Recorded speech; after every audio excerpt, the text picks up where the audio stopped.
बहुत पुरानी बात है। चाइना के किसी एक गांव में 3 भिक्षु रहा करते थे। उनका नाम किसी को नहीं पता था, क्योंकि उन्होंने कभी किसी से बात नहीं की थी और अपने बारे में कभी किसी को कुछ नहीं बताया था। उन्होंने कभी किसी की बात का कोई जवाब नहीं दिया था। चीन में उन्हें बस 3 हंसते हुए भिक्षुओं के नाम से जाना जाता था। वे तीनों सिर्फ एक ही काम करते थे, एक गांव से दूसरे गांव सिर्फ हंसी और खुशी बिखेरते रहते थे।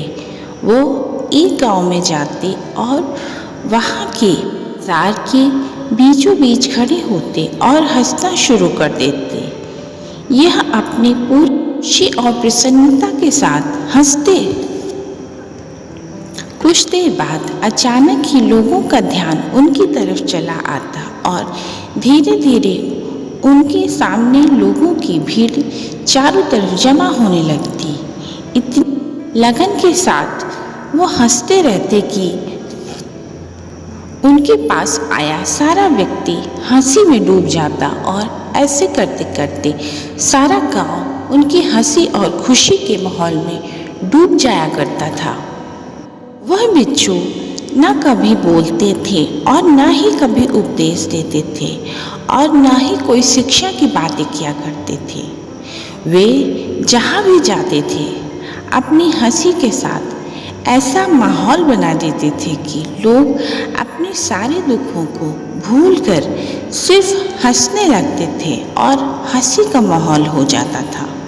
धीरे धीरे चाइना के लोग उन्हें बहुत प्यार करने लगे और वह पूरे चाइना में बहुत प्रसिद्ध हो गए। 3 हंसाने वाले साधुओं के नाम से चीन में लोग उन्हें बहुत प्यार करते थे, उनका सम्मान करते थे। इससे पहले और उसके बाद भी कभी किसी ने इस तरह का जो प्रचार प्रसार था हंसी का, वह कभी नहीं किया था। जीवन के केवल एक ही हंसी होना चाहिए और कुछ नहीं।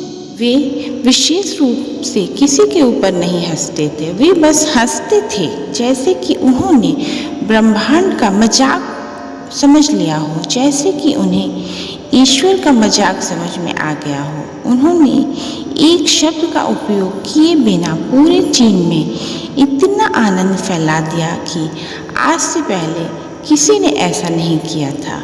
लोग उनका नाम पूछते तो लोगों ने बस हंसते हुए इस तरह से उनका नाम बन गया 3 लाफिंग मॉन्क, यानी 3 हंसते हुए भिक्षु।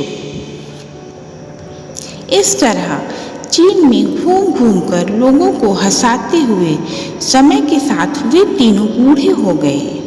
एक रात जब वो एक गांव में ठहरे हुए थे तो उन तीनों में से एक भिक्षु की मृत्यु हो गई। पूरा गांव बहुत ही दुखी और स्तब्ध था। उन्हें बस इस बात की उम्मीद थी कि देखें अब ये क्या करते हैं। पूरा गांव बहुत ज़्यादा उम्मीद कर रहा था कि उन्हें लगता था कि उनमें से एक भी मर जाएगा तो उनकी मृत्यु हो जाएगी तो बाकी 2 भिक्षु बहुत रोएंगे। यह देखने के लिए शायद सारा गांव प्रतीक्षा कर रहा था और क्योंकि उन्हें रोते हुए आज तक नहीं देखा गया था।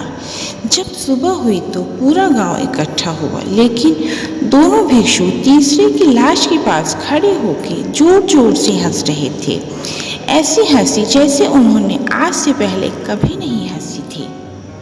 यह सब देख गांव के बड़े लोगों ने, बड़े बुजुर्ग लोगों ने उन्हें समझाने की कोशिश की कि देखो भाई, तुम्हारे एक मित्र की मृत्यु हो गई है और तुम्हें इस बात से दुखी होना चाहिए और रोना चाहिए। पर उस दिन पहली बार भिक्षुओं ने लोगों से बात की और कहा, हम हंस रहे हैं क्योंकि यह आदमी जीत गया। हम हमेशा सोचते थे कि कौन मरेगा, लेकिन इस आदमी ने पहले मरकर हमें हरा दिया। हम अपनी हार, इसकी जीत पर हंस रहे हैं। इसके अलावा ये कई वर्षों तक हमारे साथ रहा।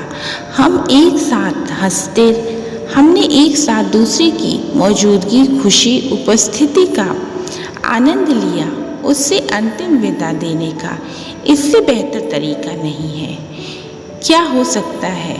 हम केवल हंस सकते हैं, लेकिन पूरा गांव उदास था। जब मृत भिक्षु के शरीर का अंतिम संस्कार के लिए ले जाया जाने लगा, तब चिता पर लेटाने सारे गांव वालों को इस बात का एहसास हुआ कि शेष वो भिक्षु केवल मजाक नहीं कर रहे थे। जो तीसरा मृतक पड़ा था, चिता पर लेटा हुआ, वह भी हंस रहा था। चीन में यह प्रथा थी कि जब एक इंसान की मृत्यु हो जाती है तो उसे पुराने कपड़े उतार कर उसे नहला धुलाकर नए कपड़े पहनाए जाते थे। लेकिन मरने से पहले उस भिक्षु ने अपने साथियों से कहा था कि मुझे स्नान मत करवाना, क्योंकि मैं कभी अशुद्ध हुआ ही नहीं। मेरे जीवन में इतनी हंसी आई कि कोई अशुद्धता जमा ही नहीं हो सकी। मैंने कोई धूल जमा नहीं की है। हंसी हमेशा युवा और ताज़ा होती है, इसलिए मुझे नहलाकर मेरे कपड़े मत बदलना। जब उस तीसरे भिक्षु के शरीर पर आग लगाई गई तो पता चला कि वह भिक्षु ने मरने से पहले अपने कपड़ों में कुछ पुराने चीनी पटाखों को छुपा रखा था, जो आग लगने के बाद आसमान में फटकर रंग बिरंगे रंग फैलाने लगे। और यह देखकर पूरा गांव जोर जोर से हंसने लगा। तो इस तरह से वह तीसरा भिक्षु मरने से पहले भी गांव वालों को हंसाता रहा और वह मरने के बाद भी। यह सब देख वह दो भिक्षु बोले, चालाक आदमी, तुम मर चुके हो, लेकिन तुमने हमें एक बार फिर हरा दिया। तुम्हारे द्वारा गांव वालों में पैदा की गई हंसी आखिरी हंसी थी। इन्हीं बातों के साथ हमेशा हंसते रहें, मुस्कुराते रहें। और आपको ये वीडियो अच्छा लगा हो तो प्लीज़ लाइक करें, शेयर करें और सब्सक्राइब करें। Thank you.